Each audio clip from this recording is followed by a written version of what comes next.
नमस्कार। About India channel में मैं अनिल केसी आपका स्वागत करता हूं।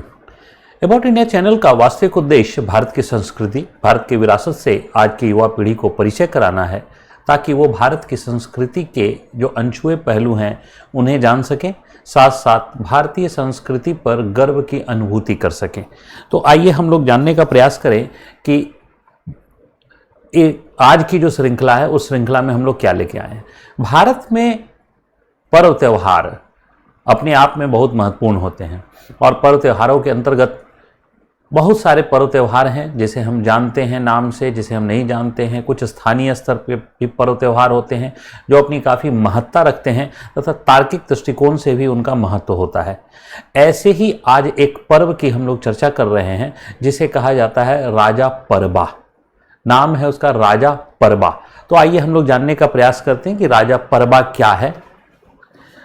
तो राजा परबा पर्व, राजा परबा पर्व, तो दरअसल देखा जाए तो उड़ीसा राज्य के संपूर्ण क्षेत्र में यह पर्व मनाया जाता है।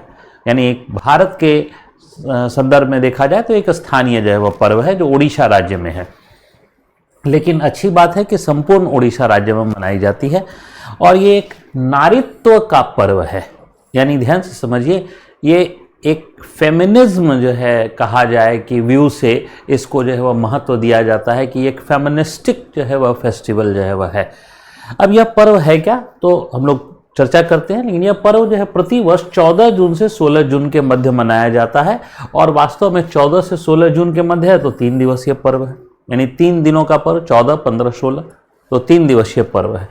अब ये जो तिथि है, ये तिथि किससे जो है वह है, तो ग्रेगोरियन कैलेंडर से, जबकि भारतीय में पर्व त्योहारों की परंपराएं जो है वह किससे जो है वह मेल खाती हैं, तो ये मेल खाती हैं भारत की पर्व त्योहार की परंपराएं हिंदू कैलेंडर से, या फिर इस्लाम की पर्व त्योहार की का जो है वह इस्लामिक कैलेंडर से। लेकिन जो है वह यहाँ पर ये जो है वह ग्रेगोरियन कैलेंडर से जो है वह है।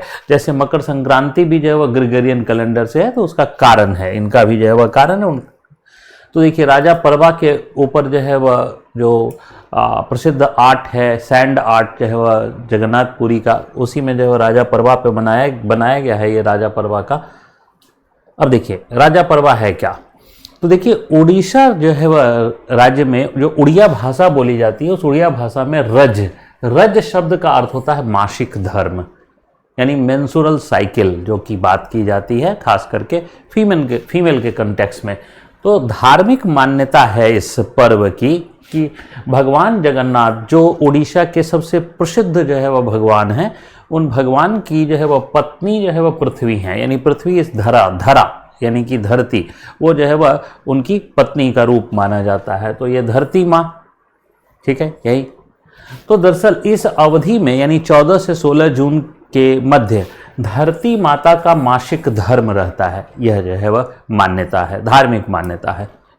और इस धार्मिक मान्यता का पक्ष, वैज्ञानिक पक्ष क्या है, तो देखिए क्या है, किसका पक्ष यह है कि धरती माँ मानसून आते ही भविष्य की कृषि गतिविधि के लिए जो है वह खुद को तैयार करती हैं। जैसे मासिक धर्म के पश्चात जो है फिर से जो है वह अंडों का निर्माण होने लगता है जो है वह एक किसी फीमेल के जो है वह गर्भाशय में, इसी प्रकार ठीक जो है वह मानसून के आते ही जो है वह यानी धरती माँ के मासिक धर्म आते ही फिर से कृषि गतिविधि के लिए खुद को तैयार करती है।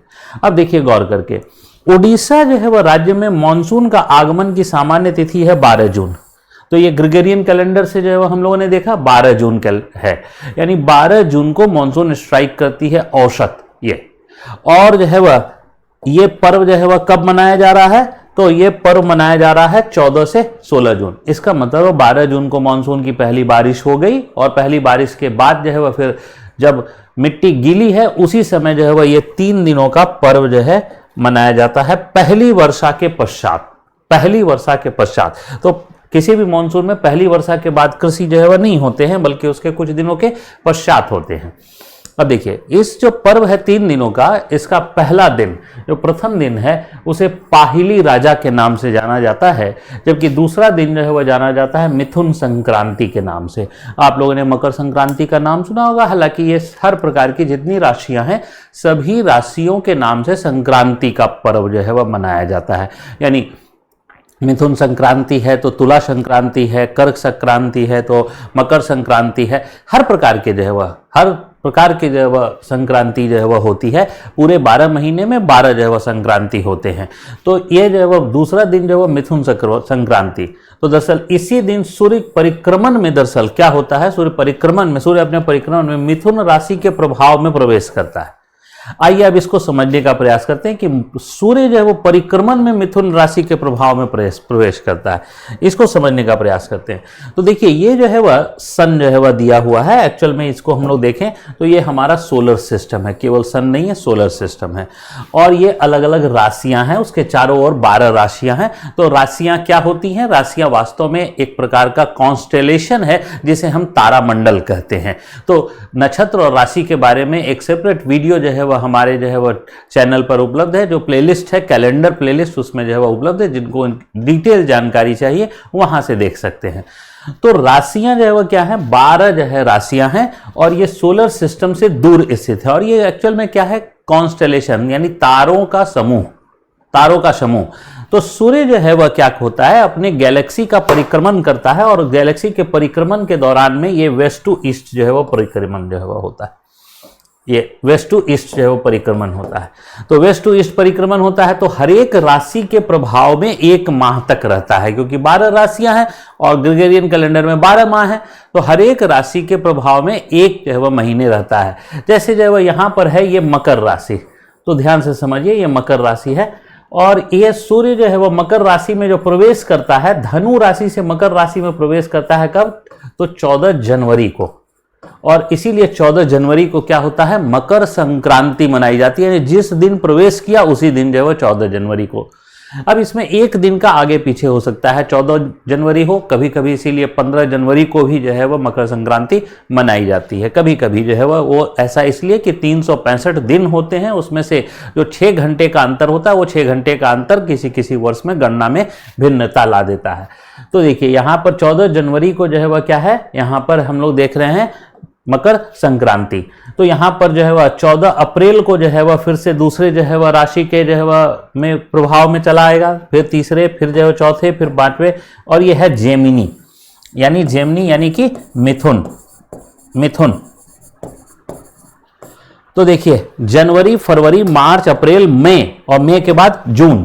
तो जून में यानी कि ये 15 जून को मिथुन राशि के प्रभाव में आता है। 15 जून को मिथुन राशि के प्रभाव में प्रवेश करता है। यहां पर जनवरी में मकर राशि के प्रभाव में प्रवेश किया, उसके बाद फरवरी, मार्च, अप्रैल, मई, जून, ये अगला। तो अब ये मकर राशि के बाद फिर कर्क राशि है। तो देखिएगा क्या कि ये लगभग 15 जुलाई के आसपास जो है वह क्या होगा, तो कर्क राशि के जो है वह प्रभाव में या कर्क संक्रांति के प्रभाव में आ जाएगा। इसके बाद जो है वह लगभग जो है वह 15 अगस्त के आसपास जो है वह सिंह के प्रभाव में आ जाएगा, सिंह संक्रांति के प्रभाव में आ जाएगा।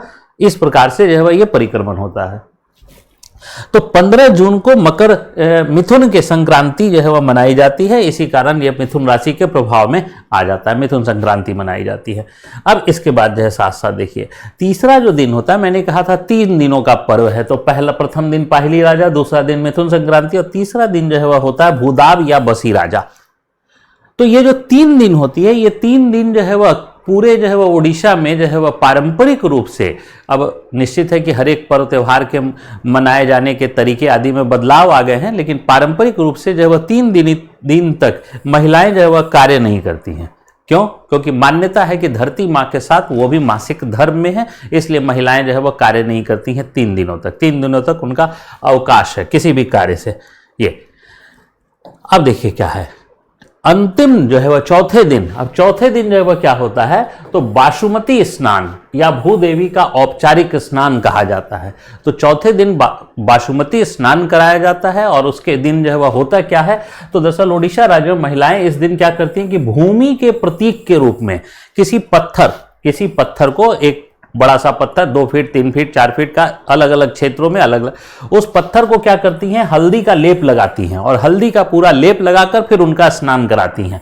तो मासिक धर्म के बाद जो है वह महिलाएं स्नान करती हैं। ठीक इसी प्रकार ये पत्थर जो है वह भूमि का प्रतीक है, उसको हल्दी का लेप लगाकर स्नान कराया जाता है और स्नान कराने के पश्चात जो है वह इस भूमि को जो है वह सभी प्रकार के मौसमी फल चढ़ाए जाते हैं। साथ साथ इसके अलावा जब पर्व त्योहार है तो निश्चित है कि पर्व त्योहारों में पकवान बनेंगे, अच्छे अच्छे वस्त्र पहने जाएंगे, मेले लगेंगे, झूले लगेंगे या फिर घरों की साज सज्जा होगी, तमाम प्रकार की चीजें शामिल हो जाती हैं। तो ये जो है वह राजा परवा का कुछ दृश्य है जो अलग अलग जो है वह क्षेत्रों के से एक कोलाज बनाया गया है। ये राजा परवा का दृश्य है। तो राजा परवा के बारे में संक्षिप्त जानकारी हम लोग जो है वह यहीं तक रखते हैं इस श्रृंखला में।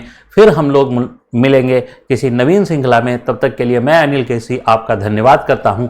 जय हिंद।